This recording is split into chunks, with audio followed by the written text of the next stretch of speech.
Hello friends, welcome to Xmart study YouTube channel. साथियों, आज के इस वीडियो में रेलवे ग्रुप डी यानी लेवल 1 के लिए बहुत ही इंपॉर्टेंट जीके जीएस का क्लास लेकर आए हैं। तो आज का ये सेशन आपको कंप्लीट देख लेना है। हमेशा की तरह इसमें जीके जीएस और करंट अफेयर्स के आपके मिक्स क्वेश्चंस रहेंगे और ये सारे क्वेश्चंस रेलवे के द्वारा पूछे गए क्वेश्चन है, करंट अफेयर्स को छोड़ के। तो बहुत ही इंपॉर्टेंट सेशन रहने वाला है, तो कंप्लीट ये क्लास आपको देख लेना है बिना स्किप किए हुए। चलिए तो शुरू करते हैं साथियों, देखते हैं क्वेश्चंस। पहला क्वेश्चन है, उस बौद्ध ग्रंथ का नाम बताइए जिसमें भिक्षुओं के लिए नियम शामिल है।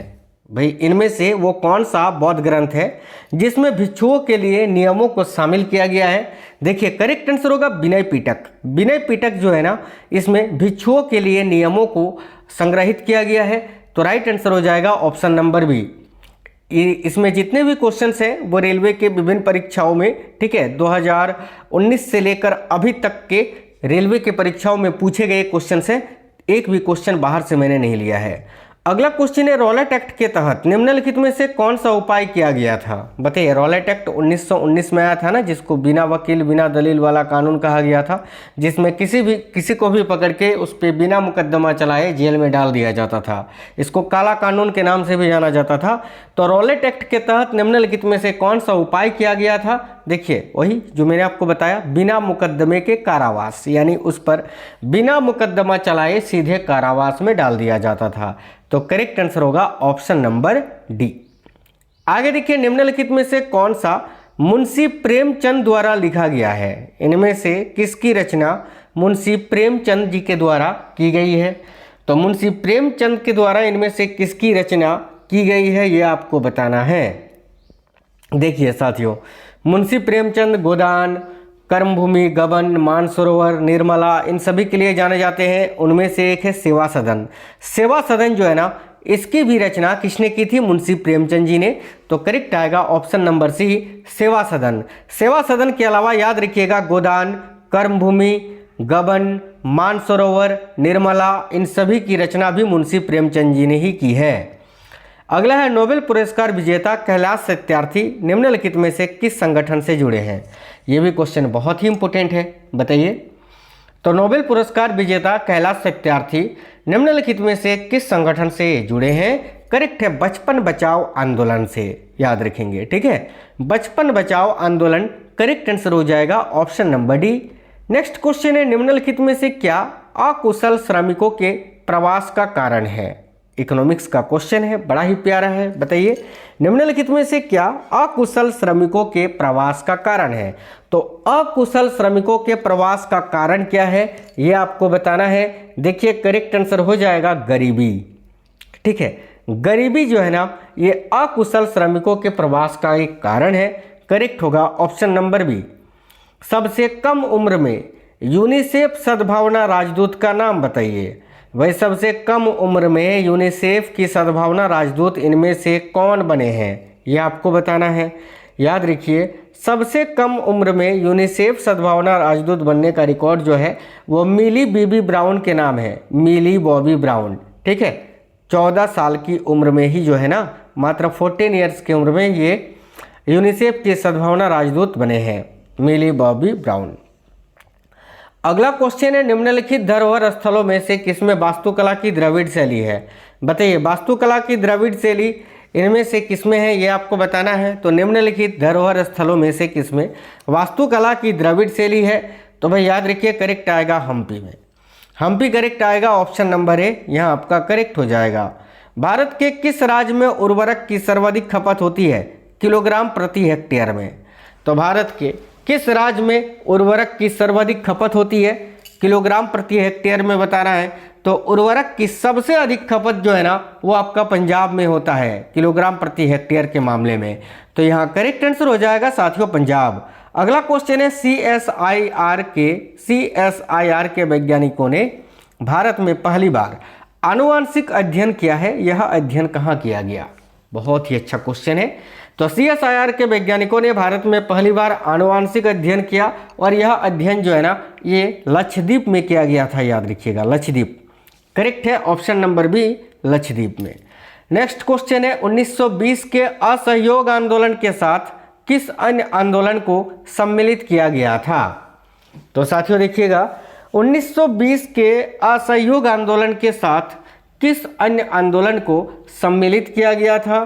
तो करेक्ट आंसर होगा खिलाफत आंदोलन को। ठीक है, राइट आंसर है ऑप्शन नंबर बी, खिलाफत आंदोलन। इस क्वेश्चन के लिए आपका बिल्कुल करेक्ट आंसर हो जाएगा। आगे देखिए, अगला क्वेश्चन है, गति के नियम का प्रतिपादक कौन है? तो गति के नियम का प्रतिपादक इनमें से किसने किया है, ये आपको बताना है। तो गति के नियम किसने दिए हैं? न्यूटन ने दिए हैं ना।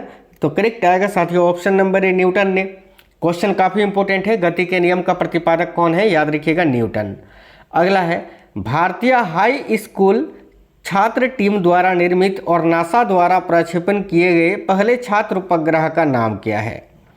साथियों काफ़ी इंपॉर्टेंट क्वेश्चन है ये भी। तो भारतीय हाई स्कूल छात्र टीम द्वारा निर्मित और नासा द्वारा प्रक्षेपण किए गए पहले छात्र उपग्रह का नाम है कलाम उपग्रह। याद रखेंगे सभी, कलाम उपग्रह करेक्ट आंसर हो जाएगा ऑप्शन नंबर ए। चलिए नेक्स्ट है, कोबोल का पूर्ण रूप क्या है बताइए? कोबोल जो कि एक कंप्यूटर भाषा है, ठीक है, आपको बताना है इसका फुल फॉर्म क्या होता है। देखिए, कोबोल का फुल फॉर्म होता है कॉमन बिजनेस ओरिएंटेड लैंग्वेज। ठीक है, याद रखेंगे, कॉमन बिजनेस ओरिएंटेड लैंग्वेज। तो करेक्ट आंसर हो जाएगा ऑप्शन नंबर डी। याद रखिए ध्यान से, कॉमन बिजनेस ओरिएंटेड लैंग्वेज होता है। तो ऑप्शन नंबर डी इस क्वेश्चन का करेक्ट होगा। विश्व की सबसे लंबी रेल लाइन कौन सी है? देखिए, पूरे विश्व की सबसे बड़ी जो रेल लाइन है वह है ट्रांस साइबेरियन रेलवे, जो कि रूस में स्थित है। याद रखेंगे सभी, रूस में। तो trans Siberian railway option number D correct है। लिटमस बिलियन किससे प्राप्त होता है बताइए? लिटमस का जो बिलियन होता है वो किससे प्राप्त होता है? तो भाई लाइकेन से। लाइकेन जो कि मिस्री जीव होते हैं भाई, लाइकेन किससे मिलकर बनते हैं?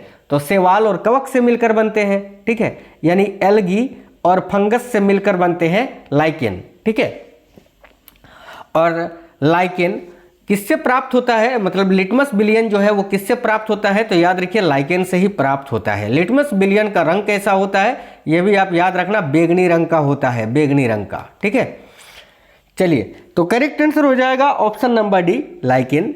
आगे देखते हैं, अगला क्वेश्चन है आपका, जिस क्षेत्र में किसान केवल सब्जियों के विशेषज्ञ होते हैं इस प्रकार की खेती को क्या कहा जाता है बताइए? जिस क्षेत्र में किसान केवल सब्जियों के विशेषज्ञ होते हैं इस प्रकार की खेती को क्या कहा जाता है? करेक्ट आएगा साथियों ट्रक खेती। ऑप्शन नंबर सी करेक्ट होगा, ट्रक खेती कहा जाता है। याद रखिएगा, ग्रीन हाउस गैसों का सबसे बड़ा उत्सर्जक कौन सा क्षेत्र है? देखिए, ग्रीन हाउस गैसों का सबसे बड़ा उत्सर्जक कौन सा क्षेत्र है? तो भाई करेक्ट आंसर यहाँ क्या हो जाएगा बताइए? ग्रीन हाउस गैसों का सबसे बड़ा उत्सर्जक जो होता है वो कौन सा क्षेत्र होता है? एनर्जी वाला क्षेत्र, ऊर्जा। करेक्ट आंसर हो जाएगा ऑप्शन नंबर सी। आगे देखिए, अगला क्वेश्चन है, भेल का पूर्ण रूप क्या होता है बताइए? भेल का पूर्ण रूप क्या होता है साथियों? महारत्न दर्जा प्राप्त कंपनी है भेल, और भेल का पूर्ण रूप क्या होता है? तो Bharat heavy electronics. Bharat heavy, देखिए इलेक्ट्रॉनिक्स नहीं होता है, यहीं पर कन्फ्यूजन होता है। ये दोनों आपको सेम सेम लग रहा है, लेकिन इलेक्ट्रॉनिक्स नहीं होता है, इलेक्ट्रिकल्स होता है। Bharat heavy electricals limited. ठीक है, यही भेल का पूर्ण रूप यानी फुल फॉर्म होता है, याद रखना भेल का। ठीक है, भारत हेवी इलेक्ट्रिकल्स लिमिटेड। चलिए, तो ऑप्शन नंबर ए करेक्ट होगा। नेक्स्ट क्वेश्चन है, असम में सबसे पहले तेल का कुआं कहाँ खोजा गया था भाई बताइए? असम में सबसे पहले तेल का कुआं कहाँ खोजा गया था? तो देखिए करेक्ट आंसर यहाँ आपका क्या हो जाएगा? करेक्ट है डिगबोई, असम में। डिगबोई करेक्ट आएगा, ऑप्शन नंबर ए डिगबोई। चलिए नेक्स्ट क्वेश्चन देखते हैं। अगला है, माइक्रोसॉफ्ट वर्ड में Ctrl+R कुंजी का उपयोग किस लिए किया जाता है बताइए? साथियों, माइक्रोसॉफ्ट वर्ड या MS वर्ड में Ctrl+R कुंजी का उपयोग किस लिए किया जाता है? याद रखिए, कर्सर को पेज के दाईं ओर ले जाने में। ठीक है, कर्सर को पेज, ये जो पेज है, कर्सर के पेज के दाईं ओर ले जाने में Ctrl+R कुंजी का उपयोग किया जाता है। करेक्ट आएगा ऑप्शन नंबर डी। ध्यान से देख लीजिए, क्वेश्चन काफी इंपॉर्टेंट है। माइक्रोसॉफ्ट वर्ड में Ctrl+R कुंजी का उपयोग किस लिए करते हैं? तो याद रखिए, कर्सर को पेज के दाईं ओर ले जाने में। अगला क्वेश्चन है, एक्सेल में चयनित सेल को दाईं ओर सक्रिय सेल से भरने के लिए किस शॉर्टकट की का उपयोग किया जाता है? साथियों, शॉर्टकट की बहुत ज़्यादा पूछा जाता है। ध्यान से देखिए, एक्सेल में चयनित सेल को दाईं ओर सक्रिय सेल में भरने के लिए किस शॉर्टकट की का प्रयोग किया जाता है? तो Ctrl+R का। वही क्वेश्चन है इससे, उसमें वर्ड में था, एक्सेल में भी वही होता है, Ctrl+R शॉर्टकट की। ऑप्शन नंबर बी करेक्ट आएगा। अगला, निम्नलिखित में से किसकी ऊर्जा के समान इकाई है? ऊर्जा के समान इकाई इनमें से किसकी होती है, ये आपको बताना है। बताइए, ऊर्जा की इकाई क्या होती है साथियों? जूल होती है ना। कार्य की इकाई क्या होती है? कार्य की इकाई भी जूल होती है। आप ऑप्शन नंबर ए यहाँ आंसर करोगे, लेकिन गलत हो जाएगा, क्योंकि यहाँ ऑप्शन में बल आघूर्ण भी दिया हुआ है। बल आघूर्ण का भी इकाई जूल ही होता है। ठीक है, तो यहाँ पर 1 और 2 दोनों ही होगा, तो करेक्ट आएगा ऑप्शन नंबर डी, 1 और 2 दोनों ही सही है। आगे देखिए, निम्नलिखित में से किस राशि में बीमाएं नहीं होती हैं? बताइए, इनमें से किसकी बीमा नहीं है, ये आपको बताना है। आवृत्ति की बीमा, आयतन की बीमा, बल की बीमा तो होती है, सापेक्ष पारगम्यता की बीमा नहीं होती है। करेक्ट आएगा ऑप्शन नंबर सी, सापेक्ष पारगम्यता, इसकी बीमा नहीं होती है, तो ऑप्शन नंबर सी करेक्ट होगा। भारत के वन्यजीव संरक्षण अधिनियम 1972 में कितनी अनुसूचियां हैं? बहुत इंपॉर्टेंट क्वेश्चन है ये। देखिए, भारत के वन्यजीव संरक्षण अधिनियम 1972 में कितनी अनुसूचियां हैं? करेक्ट आएगा साथियों 6 अनुसूचियां, तो करेक्ट आंसर हो जाएगा ऑप्शन नंबर बी, 6 याद रखना।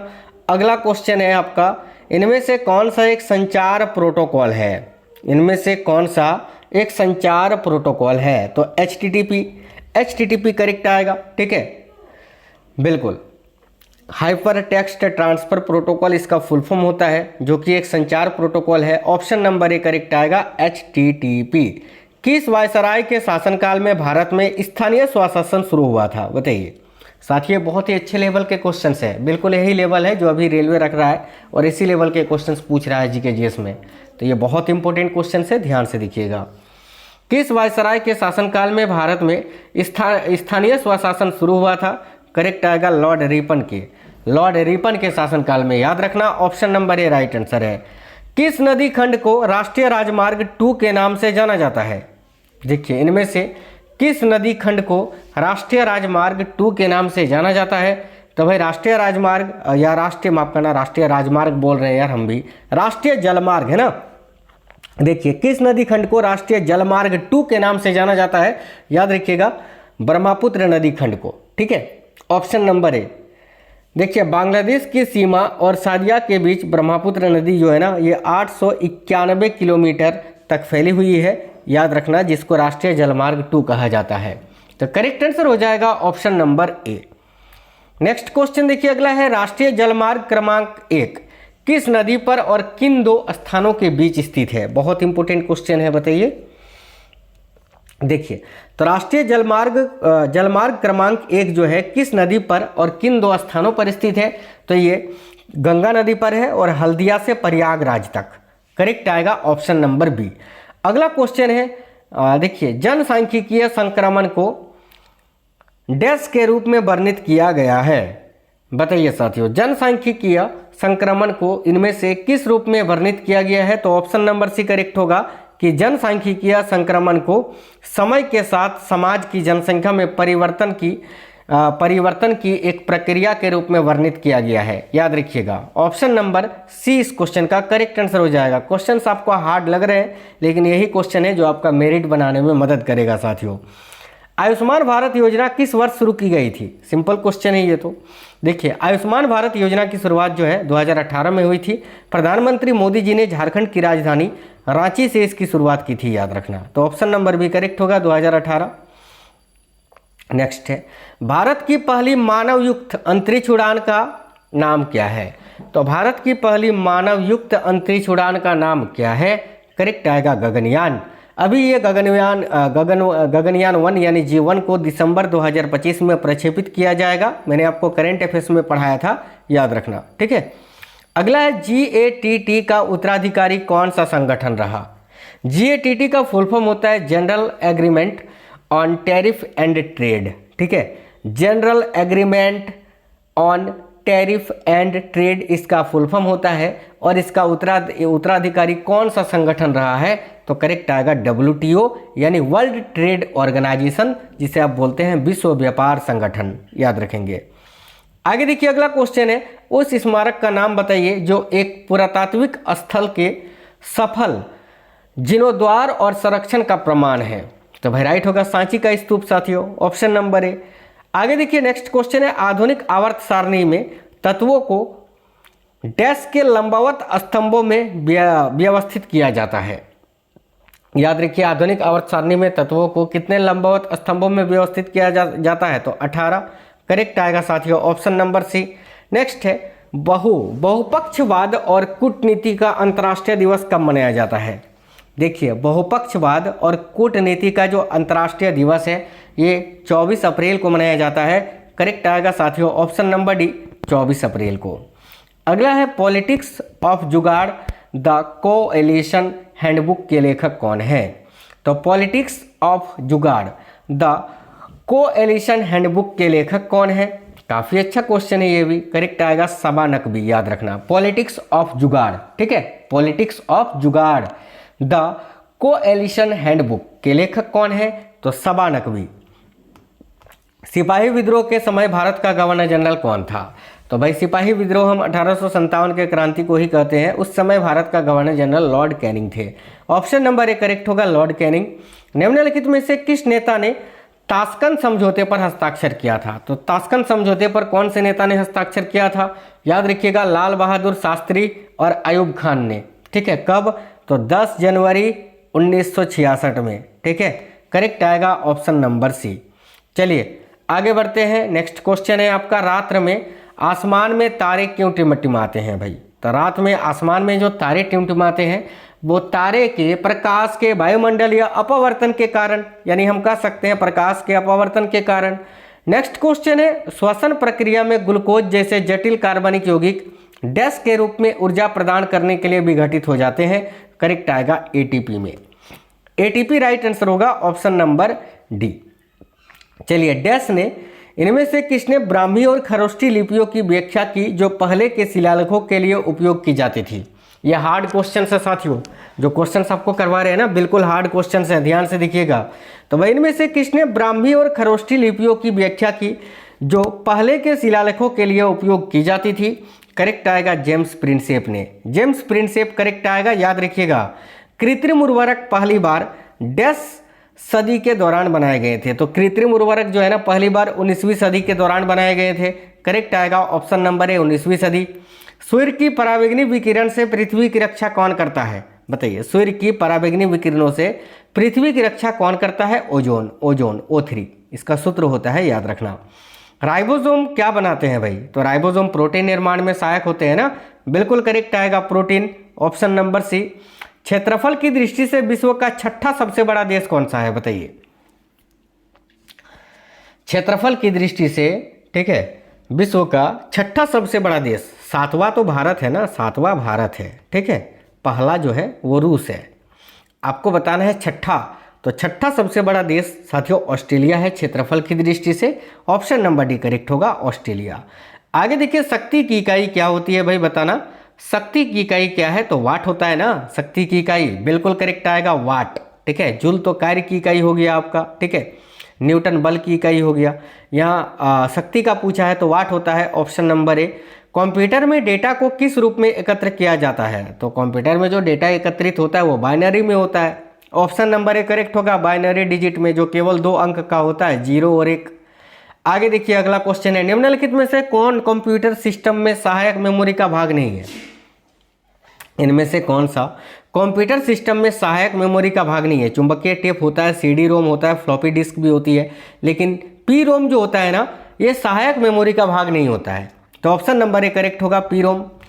आगे देखिए, निम्नलिखित में से किस प्रकार की रीड ओनली मेमोरी को यानी रोम को विद्युत आवेश के संपर्क में लाकर मिटाया जा सकता है और फिर से प्रोग्राम किया जा सकता है? बताइए, करेक्ट आंसर हो जाएगा साथियों EEP रोम को, EEP रोम को, option number A right answer है।